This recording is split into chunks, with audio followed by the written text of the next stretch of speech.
नमस्कार छात्रों, आज हम पढ़ने जा रहे हैं रुचिरा भाग 3 कक्षा अष्टमी पंचदशः पाठः प्रहेलिकाः। तो चलिए शुरू करते हैं। पहेलियाँ मनोरंजन की प्राचीन विधा है। ये प्रायः विश्व की सारी भाषाओं में उपलब्ध है। संस्कृत के कवियों ने इस परंपरा को अत्यंत समृद्ध किया है। पहेलियाँ जहाँ हमें आनंद देती है, वहीं समझबूझ की हमारी मानसिक व बौद्धिक प्रक्रिया को तीव्रतर बनाती है। इस पाठ में संस्कृत प्रहेलिका अर्थात पहेली बूझने की परंपरा है के कुछ रोचक उदाहरण प्रस्तुत किए गए हैं। तो चलिए पाठ को शुरू करते हैं। पहला है कस्तूरी जाति कस्मात। ये क्वेश्चन मार्क है, यहाँ पे आपको पहेलियां पूछ रहे हैं। को हंति करिणाम कुलम किम कुर्यात कातरो युद्धे मृगात सिंह पलायति। सबसे पहले अन्वय देखते हैं। कस्तूरी कस्मात जायते मृगात, कह करिणाम कुलम हंति सिंह कातरः युद्धे किम कुर्यात पलायति। तो इसका सरलार्थ है कि कस्तूरी किससे उत्पन्न होती है। कस्तूरी जायते कस्मात, कस्तूरी किससे उत्पन्न होती है। दूसरा है कोहंती करिणाम कुलम, कौन मारता है। किम कुर्यात कातरो युद्धे, कायर युद्ध में क्या करता है। और चौथा है मृगात सिंह पलायते, हरिण से यानी कि हिरण से शेर भाग जाता है। तो इनके आंसर जो है वो है कस्तूरी जायते कस्मात। तो कस्तूरी किससे उत्पन्न होती है, तो उत्तर आएगा मृग। ठीक है। दूसरा है कौन हाथियों के समूह को मार डालता है, तो इसका उत्तर है सिंह। यहाँ पे लिखा हुआ है किम कुर्यात कातरो युद्धे, कायर युद्ध में क्या करता है, तो उत्तर आएगा भाग जाता है। ये तीन इसके क्वेश्चन, जहाँ पे क्वेश्चन मार्क लगे हैं, ये तीन पहेलियां हैं। दूसरा है सीमांतिनीषु का शांता राजा को अभूत गुणोत्तमः विद्वद्भिः का सदा वंध्या अत्रैवोक्तम न बुध्यते।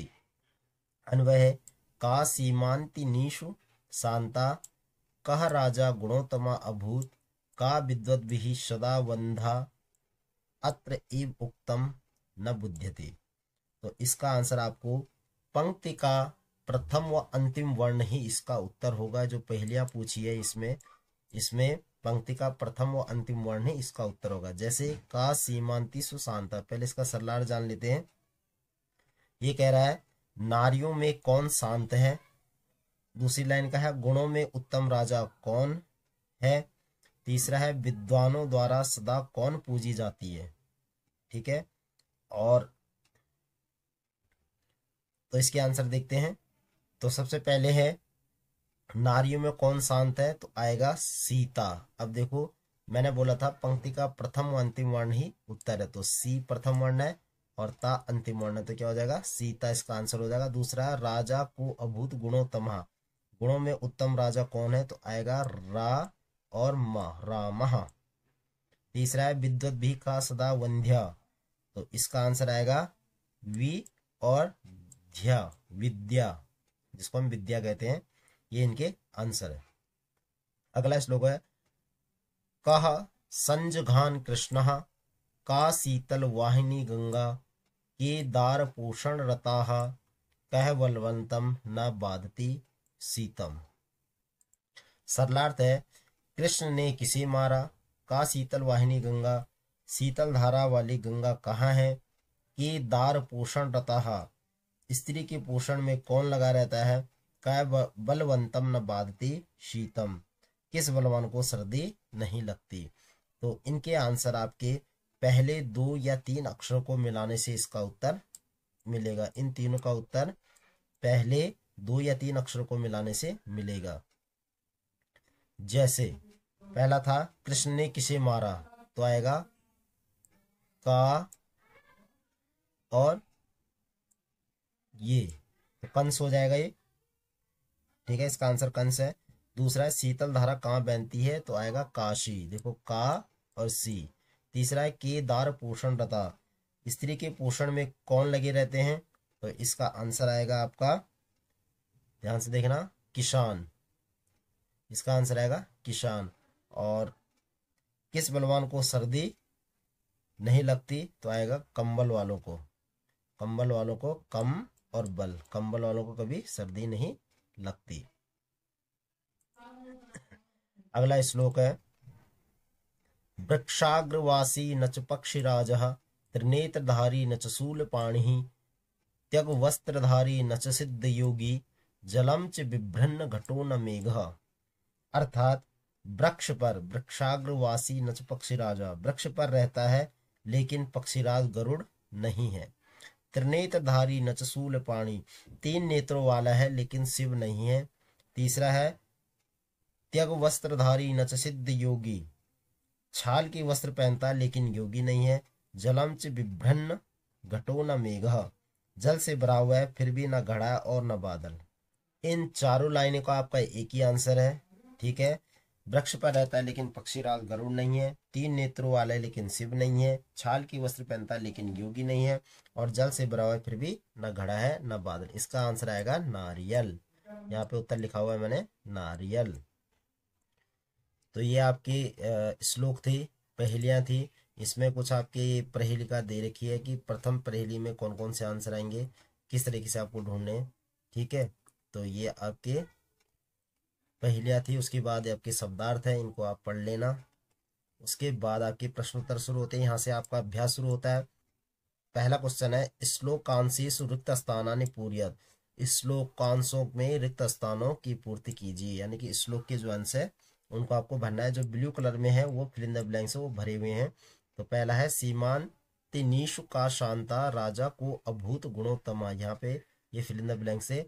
का संजघान कृष्णा का शीतल वाहिनी गंगा, ये दूसरा था। केदार पोषण रताहा कम बलवंतम न बाधते शीतम वृक्षाग्र वासी नच पक्षी राजा त्रिनेत्रधारी नच शूलपाणि। तो इस तरीके से इनको भरना है। अगला क्वेश्चन है, श्लोका अंशान योजयत, श्लोकों के अंशों को आपको जोड़ना है, यानी कि आपको बताना है कि इसके कौन से इसमें से बनेगा। तो का से खा का मिलान करना है। तो आंसर आपकी इधर है, किम कुर्यात कातरी युद्धे, इसके साथ जो लाइन बनेगी वो बनेगी मृगात सिंह पलायति। ये आप ऊपर देखेंगे श्लोक में तो मिल जाएगा। विद्वत भी का सदा वंध्या, तो आएगा अत्रैवोक्तम न बुध्यते।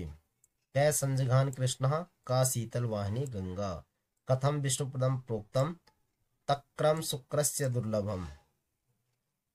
प्रश्न नंबर 3 है, उपयुक्त कथनानाम समक्षम आम अनुपयुक्त कथनानाम समक्षम ना इति लिखत।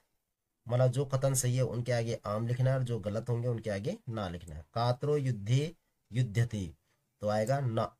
कस्तूरी मृगा जायते आम, कस्तूरी मृग से उत्पन्न होती है, मिलती है। मृगा सिंह पलायति न। कंसः जगान कृष्णम न। तक्रम शक्रस्य दुर्लभम आम, जयंतः कृष्णस्य पुत्रः न। क्वेश्चन नंबर 4 है, संधि विच्छेदम पूर्यत। पहला है आपका करिणाम कुलम, इसका आंसर आएगा करिणाम प्लस कुलम। को भूत, तो आएगा कह प्लस अभूत, विसर्ग का ओ हो जाएगा और अगले वाले आ का अवग्र हो जाएगा, तो कह प्लस अभूत। अत्रैवोक्तम, अत्र प्लस एव प्लस उक्तम, अत्रैवोक्तम। वृक्षार्ग, वृक्षार्ग वासी, वृक्ष प्लस अग्रवासी। त्यग वस्त्रधारी, त्यक प्लस वस्त्रधारी, का की जगह पे तृतीय वर्ण हो गया व्यंजन संधि में गा, तो यहाँ पे त्यग था गा, यहाँ पे का हो गया त्यग वस्त्रधारी। विभ्रन्न, विभ्रत प्लस ना, ता के बाद अगर ना आता है तो ता की जगह पे आधी ना हो जाएगी, तो ये आधी ना 2 हो गई। विभ्रत प्लस ना विभ्रन्न। अद्यो लिखितानाम पदानाम लिंग विभक्तिम वचनंच लिखत, यहाँ पे आपके पदा ने लिंग विभक्ति वचन दिए हुए हैं। जैसे उदाहरण दे रखा आपको, करिणाम पुल्लिंग शब्द है, षष्ठी का बहुवचन है, उसी तरीके से आपको इनका भी लिखना है। तो इनके आंसर नीचे लिखे हुए हैं। पहला है कस्तूरी, ये स्त्रीलिंग शब्द है, प्रथमा का एक वचन है। युद्धे पुल्लिंग शब्द है, सप्तमी का एक वचन है। सीमांतिनीशु स्त्रीलिंग शब्द है, सप्तमी का बहुवचन है।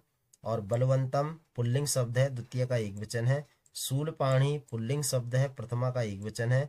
सकृष्य पुल्लिंग शब्द, षष्ठी एक वचन। इस तरीके से इनको लिखना है।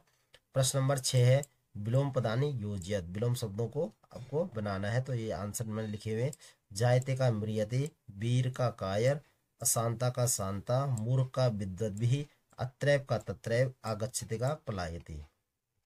उसके बाद आ है समानार्थक पदम चित्वा लिख, समानार्थक होता पर्यायवाची शब्द। करिणाम का गजानाम, करी को गज भी कहते हैं हाथी, अभूत का अभवत, वंध्य का वंदनीय, बुध्यते का अवगम्यते सेम वर्ड, घटा का कुंभ और संजघान का अमार्यत मारना।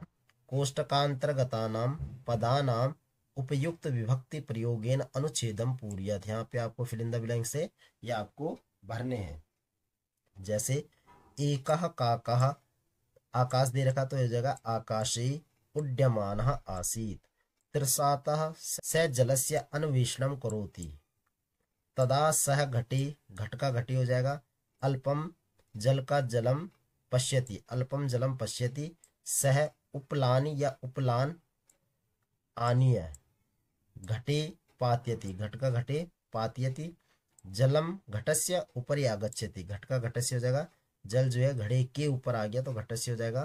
काकः सानंदम जलम पीत्वा तृप्यति। तो इस तरीके से आपको इनको करना है।